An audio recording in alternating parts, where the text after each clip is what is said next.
आरती को बचपन से कुछ भी नहीं मिला। उसे ना ही किसी का प्यार मिला और ना ही कोई खिलौने, क्योंकि वो काली थी। दूसरी तरफ आरती की सौतेली बहन पायल को सब कुछ मिला। वो गोरी थी और उसके माता पिता उससे बहुत प्यार करते थे। इसलिए आज जब दोनों बहनों की शादी है, तब पायल को 1 लाख का लहंगा मिला और आरती को कुछ मिला ही नहीं। आरती बस बैठकर ये सोचने लगी कि मेरे पास तो कुछ भी नहीं है, शादी का लहंगा नहीं है, क्या पहनकर मंडप में जाऊंगी मैं। आरती के पास लहंगा तो दूर, एक अच्छी साड़ी तक नहीं थी। बचपन से उसके साथ यही होता आया है। आरती की माँ आरती को जन्म देते हुए ही मर गई थी। आरती काली पैदा हुई थी, ये देखकर उसके पिता ने कहा था, अरे ये तो कोयले से भी काली है, ये कैसी बेटी पैदा करी है इसने। हरिहर को आरती पसंद नहीं आई। उसे काली बेटी नहीं चाहिए थी, इसीलिए 1 हफ्ते के अंदर उसने फिर से शादी कर ली। आरती की सौतेली माँ का नाम रत्ना था और रत्ना ने 1 साल के अंदर एक गोरी बेटी को जन्म दिया। हरिहर की खुशी का ठिकाना नहीं रहा। अरे ये हुई ना बात, बेटी हो तो गोरी हो, काली तो कुतिया भी होती है। हरिहर ने उसका नाम पायल रखा और पायल को माँ बाप दोनों का प्यार मिलने लगा। आरती को मिला तो सिर्फ और सिर्फ घृणा। उसकी सौतेली माँ उससे कहती थी, तेरा मुंह देखकर मेरी भूख मर जाती है, खाने के समय मेरे सामने मत आया कर। रत्ना, हरिहर और पायल एक साथ एक परिवार की तरह इकट्ठे बैठकर खाते थे, लेकिन आरती को वहां जगह नहीं मिलती थी। उसे रसोई में बैठकर खाना पड़ता था, वो भी सूखे चावल। खाना खाते हुए आरती हर रोज रोते हुए अपनी माँ को याद करती थी। माँ, आप मुझे अपने साथ लेकर क्यों नहीं गई? माँ, मैं आपके पास आना चाहती हूँ, भगवान मुझे ऊपर बुला लीजिए, मुझे अपनी माँ के पास जाना है। एक तो सौतेली, ऊपर से काली। ऐसी लड़कियों के नसीब में सिर्फ और सिर्फ दुख, दर्द और पीड़ा ही लिखा हुआ है। ये बात आरती बहुत पहले समझ गई थी। ऐसे ही वो बड़ी होने लगी। पायल को प्यार मिलता रहा और उस वजह से वो घमंडी बन गई और वो दोनों जवान हो गए। दोनों की शादी की उम्र हो गई। घर में पायल की शादी की बात चलने लगी। बेटी, अब तेरी शादी की उम्र हो गई है ना, तुझे शादी करनी होगी, उसके बाद तेरे बच्चे होंगे। माँ, आप भी ना। हमारी बेटी शर्मा गई। वहां आरती आई और बोली, हाँ बहन, तू बहुत खूबसूरत लगेगी। आरती को देखकर पायल गुस्सा हो गई। आ गई तू? हमारी एक पल की खुशी तुझसे देखी नहीं जाती है क्या? अपनी गंदी शक्ल लेकर चली आई यहां। लेकिन बहन, मैंने ऐसा क्या बोल दिया? पहली बात तो मुझे बहन कहना बंद कर। मैं तेरी बहन नहीं हूं, तू इस घर की नौकरानी है। मैं कोई नौकरानी की बहन नहीं हूं। जा, भाग यहां से, जाकर खाना बना। अरे खाने से याद आया, कल पायल को देखने के लिए लड़के वाले आ रहे हैं। आरती, उनके लिए बहुत सारा खाना बनाना, समझ गई? जी पिताजी। आरती वहां से चली गई। अगले दिन पायल को देखने के लिए लड़के वाले आए। लड़के का नाम आलोक था। आलोक अपनी माँ के साथ आया था।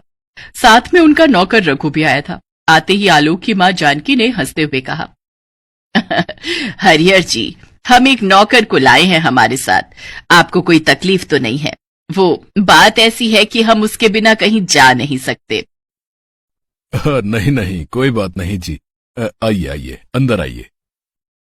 रघु के साथ जानकी और आलोक अंदर आए। रघु भी बचपन से उन लोगों के साथ ही है।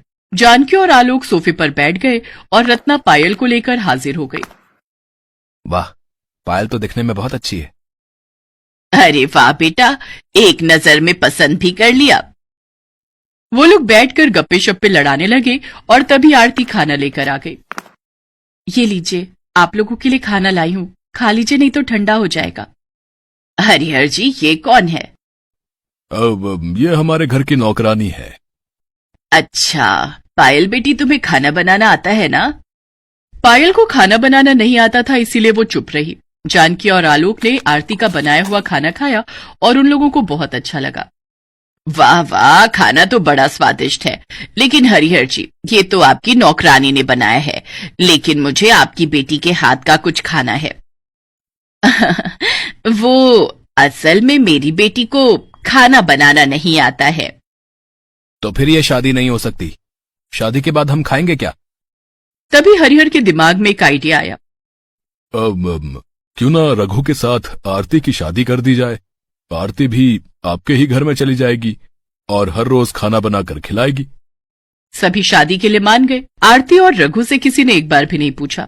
हरिहर ने एक तीर से 2 निशाने मार दिए। दहेज के बिना आरती की शादी नहीं होने वाली थी, लेकिन अब आरती को विदा करने के लिए हरिहर को एक्स्ट्रा पैसे खर्च करने की जरूरत नहीं पड़ेगी। शादी का दिन नजदीक आने लगा और पायल ने 1 लाख का लहंगा खरीद लिया। आरती ने कहा, पिताजी मेरे लिए लहंगा नहीं खरीदा आप लोगों ने? तू लहंगा पहनकर क्या करेगी? नौकरानी को लहंगा पहनना है, हाँ? सभी ने हंसते हुए आरती की बात को टाल दिया, लेकिन आरती को पता था कि शादी जिंदगी में सिर्फ एक ही बार होती है। मुझे भी लहंगा चाहिए, 1000 का लहंगा हो तो भी चलेगा। तेरे लिए 1 रुपया भी खर्च नहीं करूंगा मैं। पता नहीं कहां से आ गई तू। तुझे तो अफ्रीका के जंगलों में होना चाहिए था।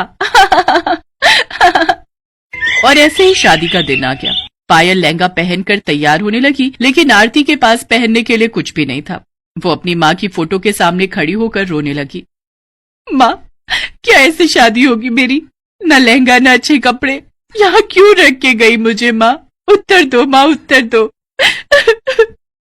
तभी अचानक से आरती को उसकी माँ की आवाज सुनाई दी, जैसे कि आकाशवाणी हो रही हो।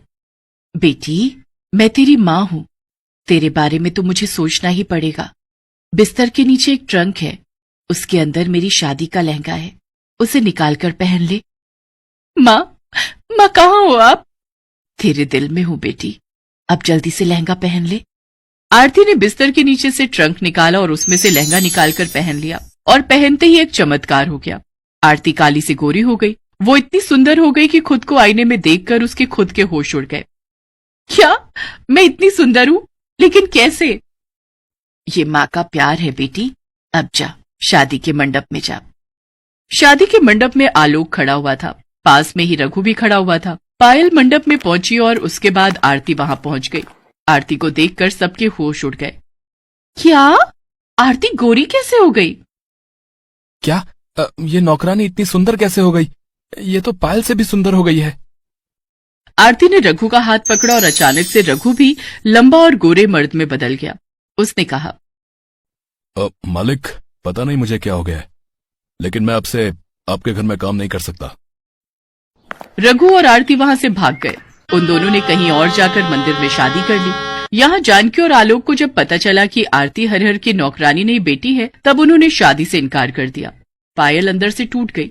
अपनी माँ के आशीर्वाद से आरती ने रघु के साथ बहुत दूर जाकर घर बसाया और वो दोनों लहंगा बनाकर बेचने लगे। इस तरह वो दोनों एक खुशहाल जिंदगी बिताने लगे और यहाँ पायल से किसी ने शादी नहीं की। वो 1 लाख का लहंगा लेकर पूरा जीवन कुंवारी ही रह गई। Best buddies. Hello friends, Thanks for watching this video. अगर आपको ये वीडियो पसंद आया है तो प्लीज लाइक, सब्सक्राइब, कमेंट्स करें इस वीडियो पर, और हाँ, शेयर करना भी ना भूलें। और भी मजेदार वीडियो देखने के लिए नीचे दिए गए बेल आइकॉन को दबाएं। देखते रहिए बेस्ट बडीज।